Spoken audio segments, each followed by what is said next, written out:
Bear with me.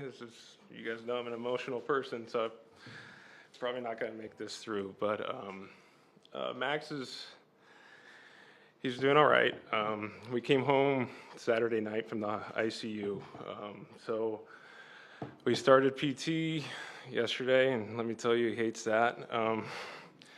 But he's doing okay. His personality's back. He's Max.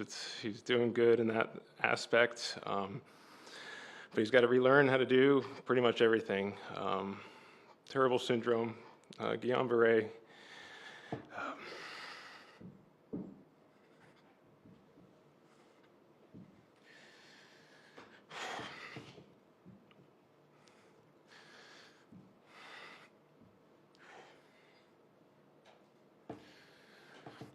He's doing okay. He's on his way to being better. How are you doing? I know this is a really tough time, but just how is, I guess, coming back to baseball, do you allow that just to kind of be yourself at the moment? It's a good thing I'm here because that means things are trending better. Chelsea and I, it's been a long week.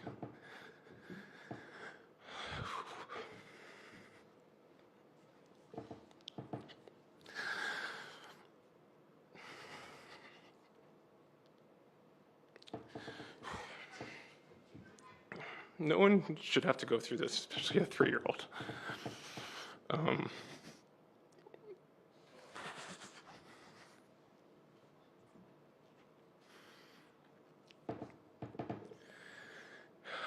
I don't know how many times Chelsea and I said we wish we could switch,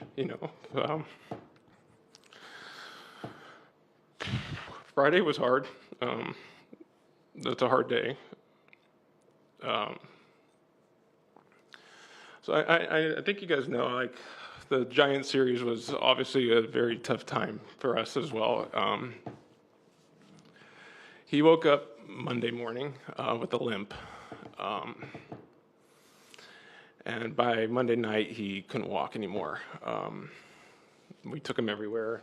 A lot of people were telling us, it was transient synovitis, which is just like a pain in the hip that causes kids after you get a viral infection. So he was spot on with that. Like, he really was. If you look up those symptoms, that's exactly what Max had. But Tuesday, he still couldn't walk, and he couldn't sit up anymore by that time. So he was just kind of laying down. And then that night, I came in after that game, and the only text I had was, I just got Brandon to sleep. Max is not doing good.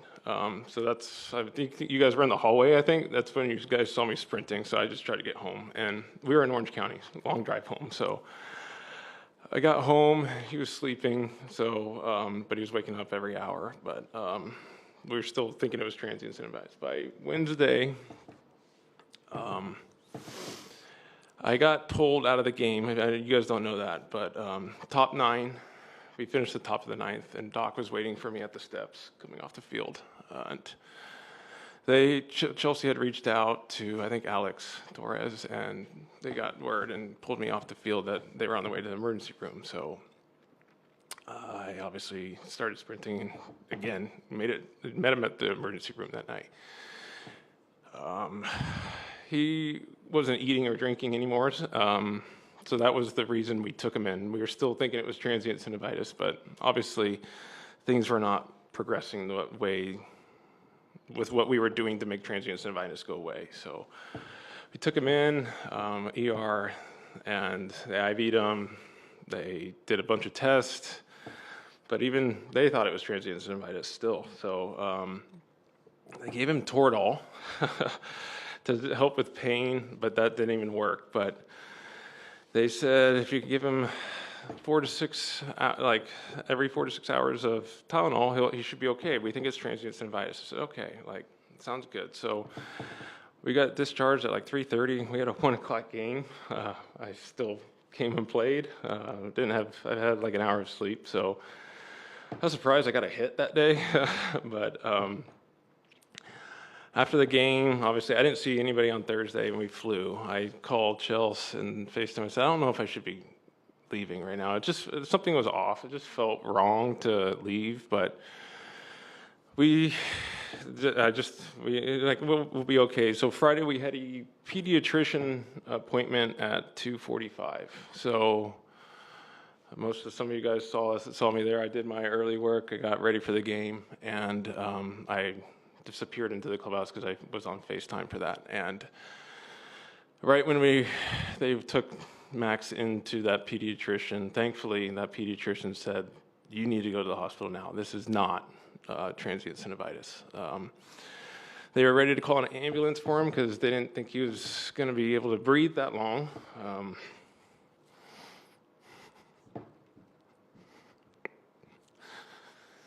So I immediately ran and told Scott to help me get home. Everyone was so gracious, but they immediately got him to the hospital, to the emergency room, and within 2.5 hours, he had a ventilator in.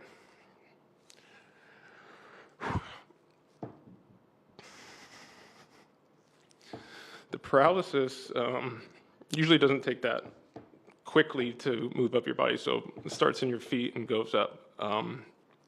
Within 4 days, it had reached his shoulders, which is affecting his diaphragm and breathing. So I'm at an airport trying to fly home and getting updates like it was absolutely awful. But I can imagine my wife, my family being there and seeing all this happening to your son.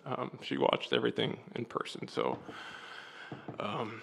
by 7:30, he was completely ventilated, feeding tubes, everything. So I walked in about 10 o'clock.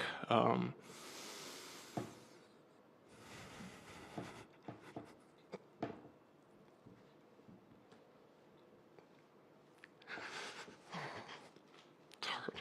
I think a lot of us are parents in here. Seeing one of your kids on a ventilator, just fighting.